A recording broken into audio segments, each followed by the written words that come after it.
Coming up, we'll look into why working too many hours after hours is actually backfiring for a lot of people. And then job searching for 4 years and a degree hasn't helped this young man. We'll dive into his story and help him out next.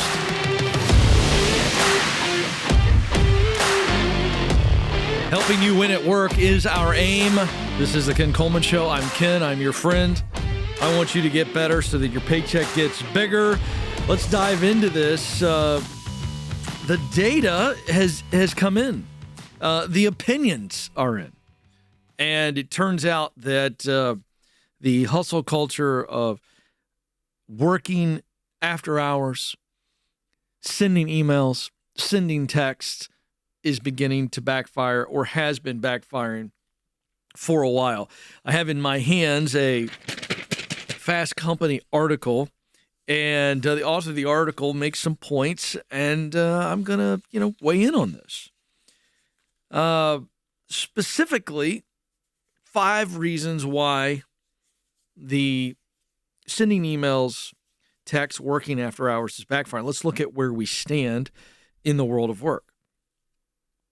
Since the pandemic, there has been an increasing pressure on executives, on leaders of organizations to monitor overworking, to monitor burnout and things of this nature because of the tension on getting people back to the office and the freedom of working from home and all of the pluses, all the minuses. I'm not going to get into that issue. There's so many comments, so many feelings, so many pluses, so many negatives on both sides of the fully remote or work in the office. But the point here is that a lot of Americans are saying, you know what?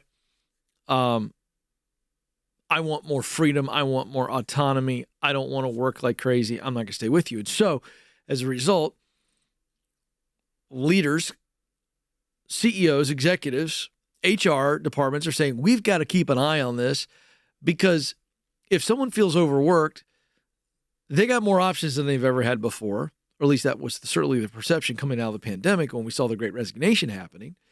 And so we want to watch this because it's very difficult financially and organizationally to replace someone. This is true. It interrupts rhythms. It interrupts momentum, all of which creates a productivity and a profitability problem. It costs a lot more money to replace someone than keeping somebody. And so rightfully so, there is now a focus on let's monitor people's workload. Let's monitor their opinions on their workload. And so that's where we are now. So if a staff member, through a survey or through a direct meeting with their leader, gripes about their workload, it is a red flag that could get your manager in hot water. And so they're paying attention to it. But has it changed much of actual habits of people? A study came out last year that said 81% of remote employees check and answer emails and texts outside of work hours. Now, keep in mind, this is remote. So if your entire engagement of work is in a remote setting, is it easier for you to jump on your computer, jump on your phone after hours?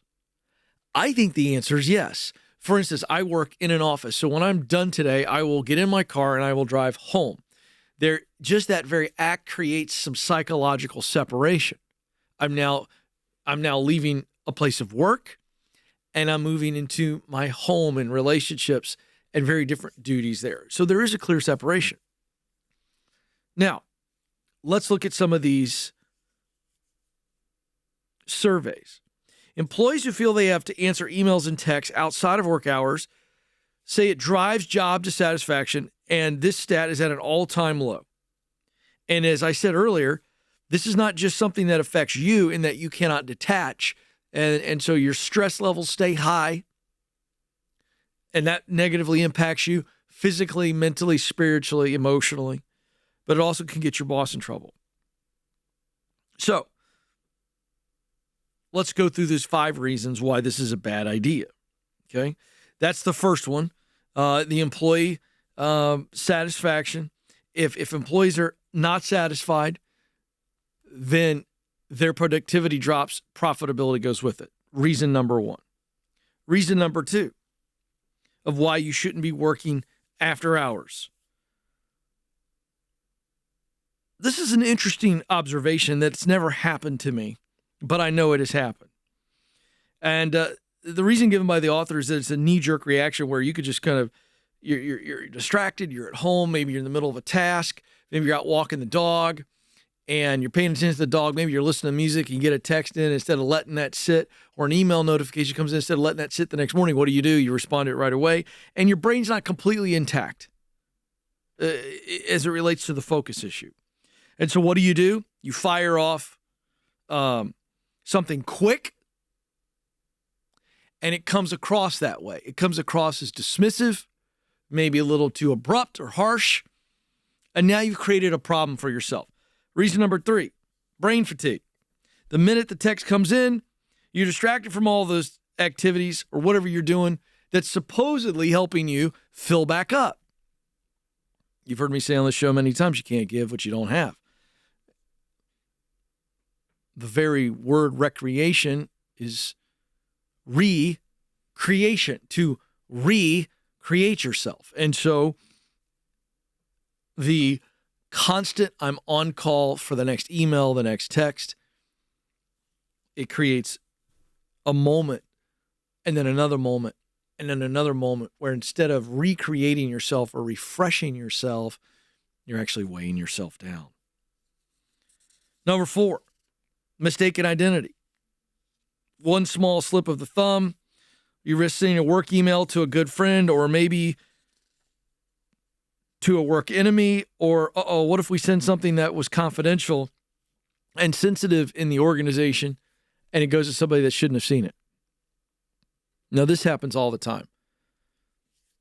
I have been in a hurry before and will type in the person's first name thinking that it's populating the person I want to, and it goes to somebody else. I got a text the other day from a friend of mine who meant to send a text to another guy named Ken, and it came to me.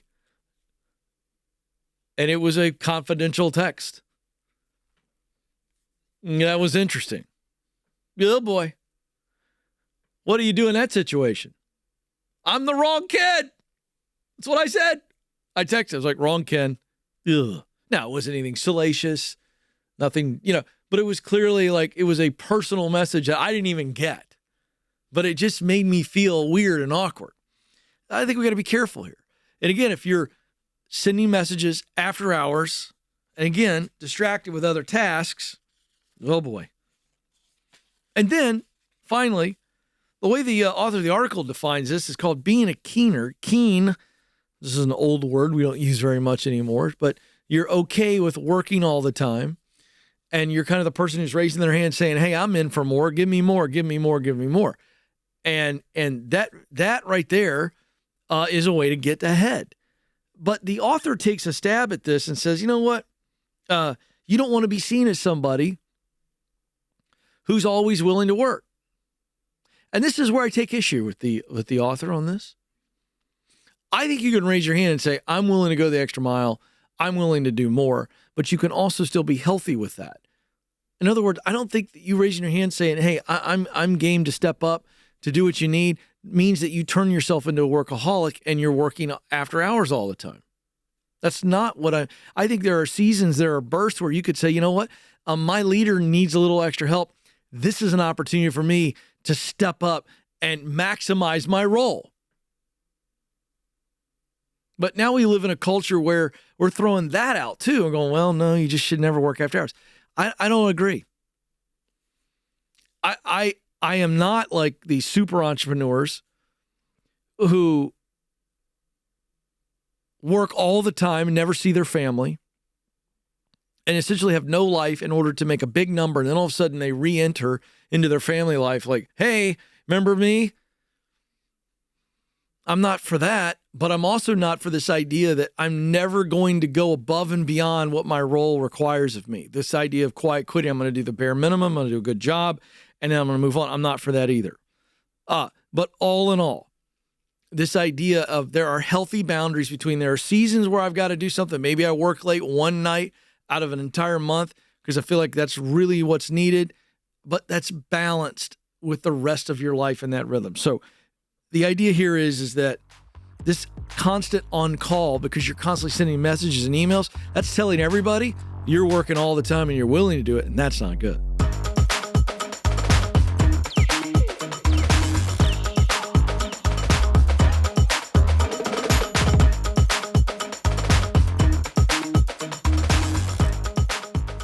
Hey folks, the impact of technology is clearly everywhere we look.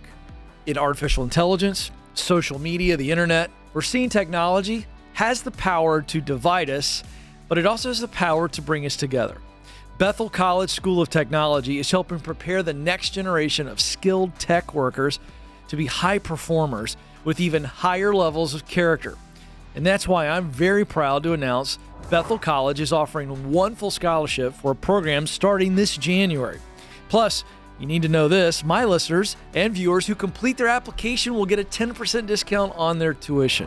They have micro-credentials, certificates, and degrees in high-demand tech fields like web development, data science, and more.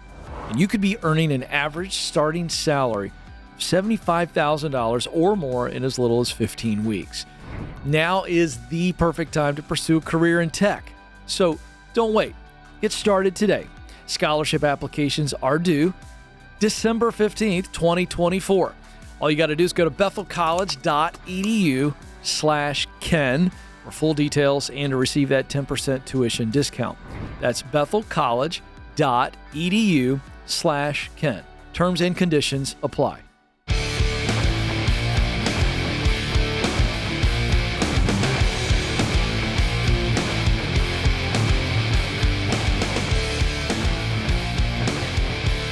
All right, time for a reality check for a lot of people. And I am fairly certain that this is going to ruffle some feathers. And so I'm going to be as measured and as kind as I can be. But I think there are a lot of people who need to see this. I imagine by the time this makes it on YouTube, Alex, that this is going to offend a lot of people. But again, I believe that I'm positioning this right and that I'm going to help some people. All right, how about that for a setup? So here we go. I'm going to rip the Band-Aid off. I'm looking at an article right here. Headline says, a millennial who's been looking for a job for over 4 years says his degrees have offered little value. I can't get anything even at minimum wage. This is a Yahoo article. Now, I'm going to tell you something. As soon as I saw the headline, I shook my head, and I'd love to meet this young man. I'd love to coach him because this is factually incorrect. He told this reporter that he can't get anything, even at minimum wage. All right, so let me fill in the details. We'll get back to that statement. That is factually incorrect. It is emotional and has zero logic attached to it at all. But this young man represents millions of Americans. I'm not even going to say his name because I don't want this to come across as unkind. But here we go.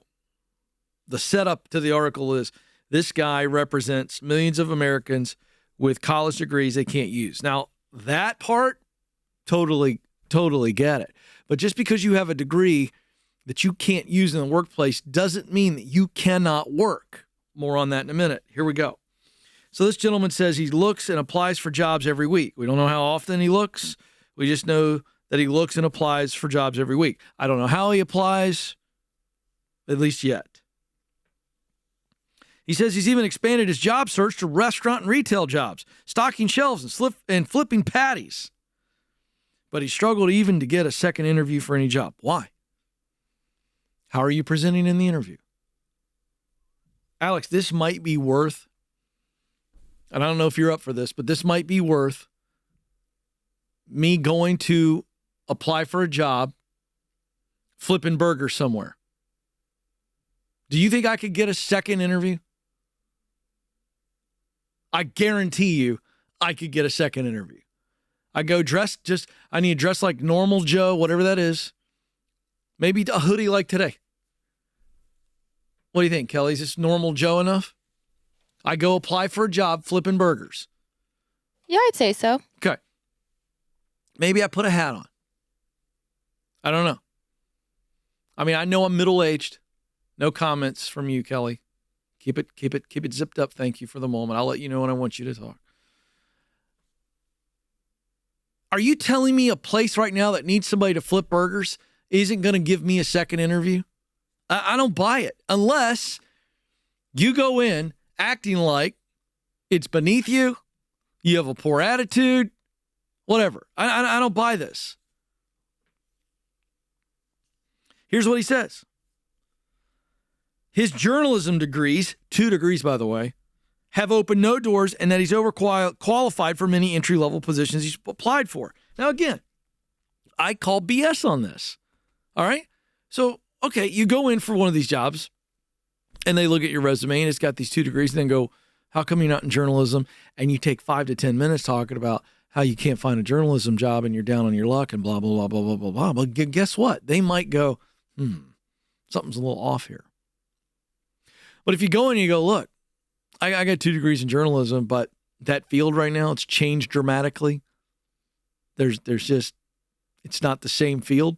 And right now, I'm a guy who just needs stability and I want to bust it and I want to come in and work and I'm ready to start today. And I'll work like this is the greatest job in the world because I need to work. And this is good for me. I'm here because this is not beneath me. This is for me, and I'd like the job. Now, if you went at that route, I doubt someone's going to look at you and go, well, you're overqualified. Those type of jobs, they know people aren't staying with them for a long time, so don't tell me you can't get that job. Don't tell me that. That's absolute garbage, unless you go in and you self-sabotage during the interview. But he goes on to say, having a degree doesn't guarantee success in the job market. Duh. The cost of college and pursuing a degree may not be worth it for some people. Duh. I've been saying this for a very, very long time. Now, this is going to sound like I'm picking on this guy. I'm not, okay? But I want you to watch the pattern of everything that he said so far, by the way, folks. It's a direct quote. Now he goes on to say, I've been forced to rely on student loans. The Amazon sales of a young adult book I published. Insurance money tied to the death of his father. And his mother's disability payments, which she shares with him. All right. Now, again, some of you need to buckle up for a minute because here comes the truth. He hasn't been forced to rely on student loans to make ramen noodles. No one's forcing him to do that. He's choosing to do that instead of getting out and grabbing a shovel and digging a freaking ditch. Number 2, he's relying on the Amazon sales of his young adult book. Okay. Yeah. Okay. That was his way of telling the reporter that he has a book for sale on Amazon because he hasn't sold any copies to anybody outside of his cousins. He wants to be an author, journalism major, writer. I've got a young adult graphic novel I'd like you to buy on Amazon. I think I'll tell the Fast Company people.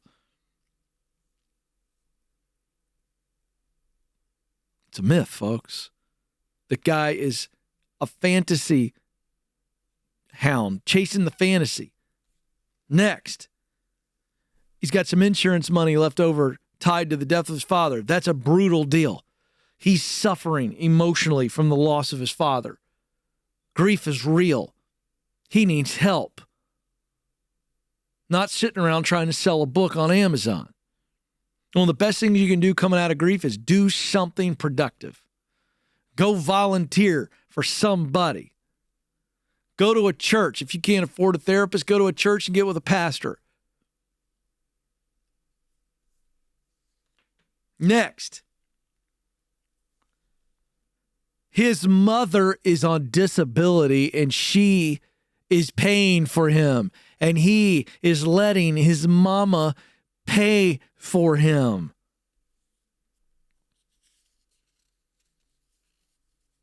Do I acknowledge that someone can come out with 2 journalism degrees and there aren't many journalism jobs anymore because the face of journalism, the industry of journalism has very much changed and jobs have dried up? Yes, I acknowledge that. But guess what? You got 2 degrees. You have some talent with writing and words and some verbal skills. Those can be used in a lot of ways. Don't tell me through this reporter that you can't even find a fast food job. You can't find a job at a grocery store. Everywhere I go, people are looking for help in those areas. Everywhere. Don't tell me that you can't walk in off the street and look like you've got your acting gear and tell them what's going on in your life and say, I'm here to work hard because I need a job and I'll work better than anybody else you got on this team. And tell me they're not going to hire you. They're going to go, well, you're overqualified because you have 2 degrees. Nobody's going to say that to you. Not where the sign says help wanted. The question is, not do they want your help? The question is, do you want that kind of work? The answer is no.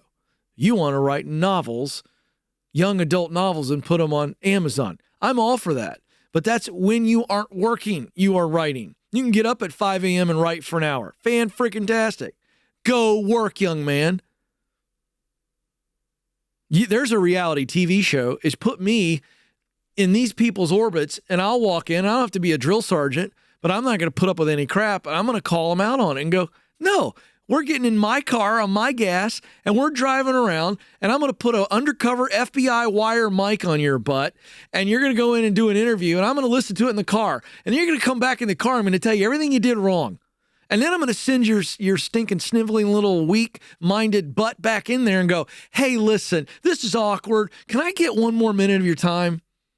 Hey, I just realized when I was walking out there, this is what I said, and this is what I said, and this is how I acted. I shouldn't have done that. Can I just tell you, I need a job, and I need to swallow my pride, and my pride was an issue during that interview, and I'm willing to swallow my pride if you'll give me a chance, and I'm going to work my butt off for you. And I'm going to tell you something. After they got done picking their jaw up off the floor, they'd hire you. Because what I just described, all you folks that are in this situation, and I'm sorry you're in this situation, but you know what I just described? It's called gumption. Look it up. It's a word that you probably have never used in a sentence because of our crappy school system in America. But gumption ought to be your new favorite word. Go get you some. Because I'm going to tell you this. People who survive and then eventually thrive find them some gumption, and they use that gumption, and then they thrive because they've built up gumption. And we've got a nation full of young men to the tune of millions who are sitting at home licking their wounds in between video game downloads, and they got no freaking gumption. We need more gumption. And if you don't know what gumption is, it ain't a soup. It's an attitude. Look it up and go find you some. And let me give you a clue. Doing hard things in hard times will get you all the gumption you'll ever need. Let me repeat it. Do hard things in hard times. We got a bunch of men who are wimps, who when the hard times come, they go do easy things. I'm going to go sit in the basement and play video games and load up on my chemicals. When hard times come, do hard things. And then you're going to realize that when the next round of hard things come along, it's still going to be hard, but you're more equipped for it. And in this economy, there's no reason for people sitting around saying to reporters, I've been 4 years without a full-time job. No, you've been screwing around, licking your wounds, making excuses for 4 years. It's time for some gumption, young man. Go get it.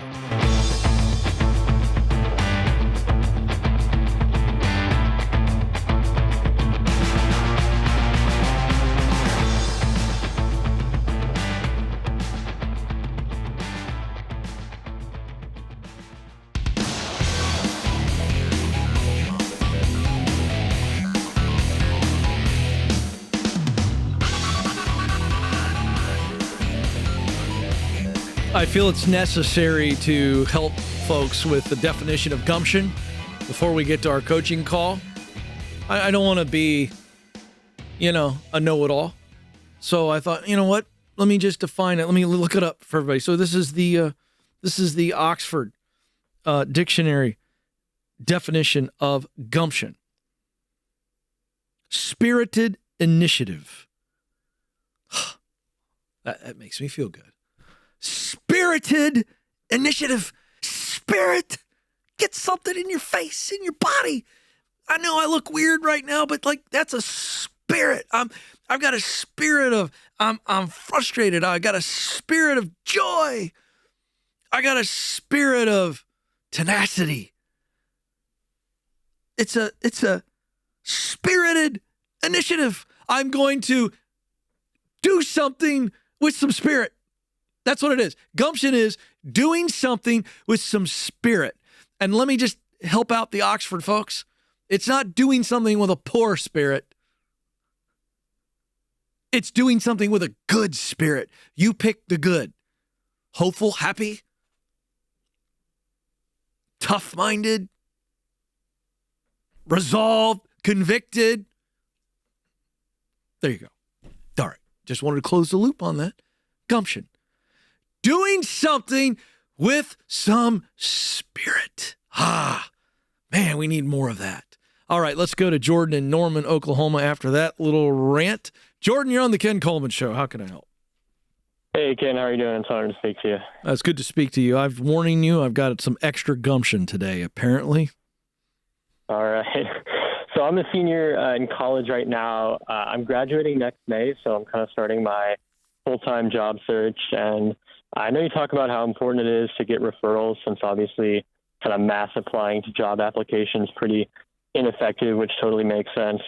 However, I kind of wanted to ask you more specifically kind of what strategies you'd use to gain referrals in companies if I don't have any existing contacts there. Like I've been going to LinkedIn and finding people at the company who went to University of Oklahoma, for example. But it kind of feels a little, I guess, uncomfortable and maybe transactional, since I'm kind of asking someone to stick their neck out for me when, they don't personally know me. Yeah. Great question, young man. Great question. Okay. So what industry are we looking to get into? Aviation. Okay. And when you're going on LinkedIn, I love that you're starting with the Oklahoma connection. But have you thought about, okay, let's go a little bit more personal. I like the Oklahoma connection, and I think it's a really good bonus connection point. Well, what I'd like you looking for is, okay, do I have any second or third connections? Who are those connections to these people that work at these aviation companies? And so now we're looking at real relationships. Okay. Even something as, distant as a social media connection. So you know each other, you don't know each other very well, but you know each other enough to where at some point you connected on social media and you see, okay, they live in that area. And do they work at that company? Do they know somebody that works at the company? I mean, this is one of those, it's kind of a detective. It's kind of like a really extended version of the match game you played when you were a kid. You remember that game? The match game where you try to match up, animals or things like that. You have a bunch of tiles. You turn one over, you turn another over. And that's the idea here. I like that you're starting with LinkedIn, but I think I'd go so far as telling the whole world on social media, I'm looking to go work for company XYZ. Anybody on here have a family member or a friend who works there? That takes all of about 10 seconds, might not yield anything, but you might start with a connection point where you go, okay, there's one tile I turn over, and turns out one of my social media connections has an uncle that works at company XYZ. Now, what you do is you go to the friend. You go, hey, would you be willing to set up a phone call or a Zoom with your uncle? And just so that I can say, hey, I'm a friend, and I'm trying to get on here, and I wanted to make a quick 10-minute connection. Want to know if you have any questions for me, and if you'd be willing to be an in-company reference for me. That's what very few people are willing to do, Jordan, but it could very well be the thing that gets you in. Make sense? Yeah, that makes sense. So are you saying reach out to them and try to have maybe a call with them first, or just jump straight into hey, I'm looking to get into this company? Like, just be sort of as forthright right out the door. Yeah, right out of the gate. Go, hey, listen, thanks for your time. I know your time's valuable, and I know your nephew, John, set this call up with us. And look, I'm sure I'm coming out of college, and I'm trying to get in, and I'm looking entry level here, and I'm looking for a foothold. And here's what I know: if I put in a resume like everybody else, there's a good chance that I'm nameless, faceless, and I'm not going to get a look. So I wanted to see if I could express my hunger, my humility, to get in here, and I'm willing to answer any questions about my grades, my background, why I want to get into aviation, with the hopes that maybe you'd be willing to take my resume into HR. That's absolutely what you're doing. If you do what I said, which is, and I'm just giving you one example so that you could go, how would one actually do this? Well, again, it's who do I know that knows somebody that works at those companies? And I just believe you might be closer connected to it than you realize. Might be 5 connections, right? So let's say it's this example I'm giving. Do you understand how that works? You put something out on social media, and one of your friends goes, yeah, my uncle works there. And you go, hey, can I talk to you real quick? Or would you be willing to set up a call with my uncle? I mean, your uncle, because here's what I'm trying to do. And I won't take up any more than 10 minutes at a time. If they want more time than that, great. But I'm trying to make a connection with somebody in that building. Does that make sense to you? Yeah, no, I think that definitely makes sense. Like, maybe put out a LinkedIn post just kind of describing a little bit about my qualifications, something like that. Yeah, but again, I think I'm just simply going, you've got friends on social media, correct? Yes. All right. So how many friends do you have? Let's pick up. What's the social media platform where you have the most followers? Say Instagram. All right. How many followers do you have? About 800-900. 800-900. Okay. How many people would you say that each of those 800 to 900 people that follow you on Instagram know? How many people do each of those people know? Probably about another few hundred at least. All right. Have you done the math on that? 900 times 200? Somebody do that for me in the booth real quick so I can continue to talk. I can't talk and add at the same time. But it's 180,000. Okay, good man. 180,000 people. Now, do you know all of those 180,000 people? No. Are you going to be able to get to all 180,000 of those people? No. But that's not what we're trying to do, are we? No. What we're trying to do is just play the percentages game. And so if I reach out to 900 people on Instagram and I say, hey, my Insta friends, do any of you know anybody who works at company XYZ? If you do, can you DM me? Now, do you think there's a chance that maybe 2 or 3 or 5 people might know somebody there? Yeah, very likely. Yeah. But even if it's 1, okay, that's how we do this. This is what makes you stand out. This is what takes you to success, because you're willing to do things that other people aren't willing to do. Now, this is when you don't have any connection in your close personal network and you're trying to get in. That's a strategy that I would be employing.